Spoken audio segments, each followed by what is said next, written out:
Coucou, c'est Marion des Sourciers. Alors on est en plein mois de décembre et j'avais un peu envie de vous montrer ce qui se passe dans notre serre hydroponique au mois de décembre. Donc vous voyez derrière moi, on a presque plus de plantes par rapport à l'été. Forcément, il y a beaucoup moins de variétés qui peuvent être cultivées avec le froid qu'il fait en ce moment par exemple. Bon, aujourd'hui il fait un peu chaud. Là on a 15 degrés. Mais bon, en moyenne il fait entre 8 et... Bon, c'est ça, 8 et 15 maxi. Donc comme variété de plantes, on a de l'oseille sanguine. Ça, c'est du cresson qui est un peu en fin de vie, mais le cresson de fontaine est très heureux en hydroponie, parce qu'il adore l'eau. De la ficoïde glaciale qui tient, mais difficilement le froid. Ensuite, on a quelques races de laitue. Là-bas, on a de l'oseille verte. Alors, ça, l'oseille, ça tient très bien le froid et l'hiver, donc si vous avez un potager, je vous le conseille vivement. Elle nous fait des feuilles assez énormes. Là, on a de la moutarde, ça s'appelle Giant Red, ça fait partie des moutardes brunes. Et donc cette moutarde, en fait, les graines de cette moutarde entrent dans la composition de la moutarde de Dijon. Donc en fait, ce sont des feuilles qui sont très piquantes. Et les grandes feuilles, on peut les utiliser en cuisine. On enroule la feuille autour de la viande et on fait cuisiner la viande et ça lui transmet son goût de piquant. Et sinon, en salade, les jeunes petites feuilles comme ça, c'est très joli. Voilà, on peut les ciseler au-dessus de la salade et ça donne un petit piquant. Et ça tient très bien le froid. Alors on en avait fait en été, mais en été, qu'est-ce qui s'est passé? Elles étaient tout de suite montées en fleurs, donc c'était pas terrible. Là, on a un grand classique des légumes d'hiver, c'est la mizuna. Donc ce sont les jeunes pousses qu'on utilise en salade, tout simplement. Ça a un peu un goût de chou, mais c'est tendre et un peu sucré. Et puis c'est très bon pour la santé, comme toutes les familles de choux.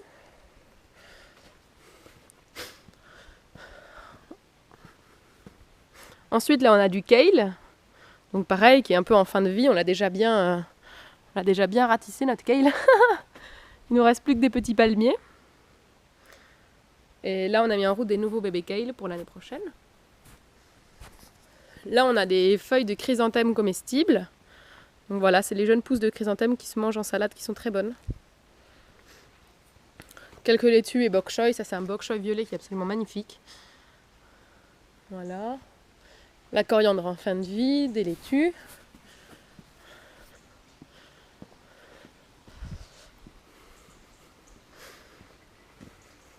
Ça, c'est du pourpier d'hiver, c'est délicieux. Ça, c'est un légume qui est génial en hiver.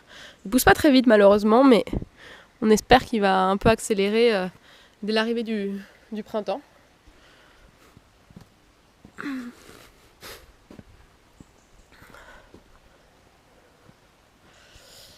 Ça, c'est de la moutarde rouge métisse. Donc, elle a des petites feuilles dentelées comme ça, c'est magnifique. Attention, par contre, ça pique, hein. Alors, c'est souvent, on utilise les jeunes pousses dans une salade. C'est très bon. Voilà, c'est mignon comme tout, en tout cas, moi j'adore. En plus, en hiver, ça fait un peu flocon, je sais pas. Là, on a plein de bok choy pourpre, bok choy vert. En hiver, c'est parfait, ça pousse très bien. Là, on a des blettes multicolores. Alors, on vient de terminer les blettes qui étaient grandes. Et donc là, on a plein de nouvelles petites blettes. Voilà, en train de grandir doucement. C'est joli, hein? Et là, à côté, on a du kale, Russian kale.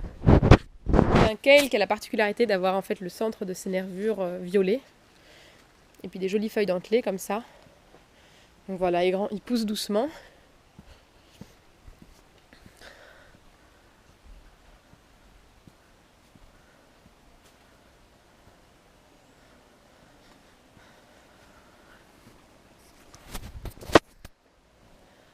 Donc cet hiver, on va en fait, je vais d'ailleurs faire un time-lapse à ce sujet. On va vider tout ce système parce qu'il faut qu'on fasse des changements sur la cuve qu'on a enterrée. On l'a mal enterrée et donc en fait la terre fait une espèce de compression dessus et donc elle ne fait plus 2 mètres cubes mais elle doit faire 1 mètre cube et demi. Donc c'est pas assez comme réserve d'eau pour nous. Donc on va devoir retirer la cuve, recreuser, remettre du gravier, le plastique autour. Donc ça va être un processus assez long. Donc au mois de janvier, on va s'arrêter, donc on va pas produire. Donc on a déjà prévenu tous nos clients, tous les chefs qu'on n'allait pas les livrer au mois de janvier, mais du coup, comme on ne va pas produire, parce qu'on n'aura pas de temps à dédier à nos plantes, et ben, il faut absolument qu'on vide tout le système et qu'on le nettoie. Donc ça va être une grande partie de plaisir. Voilà, donc vous allez voir petit à petit toutes les plantes disparaître, et puis moi en train de nettoyer derrière. Voilà, tout simplement.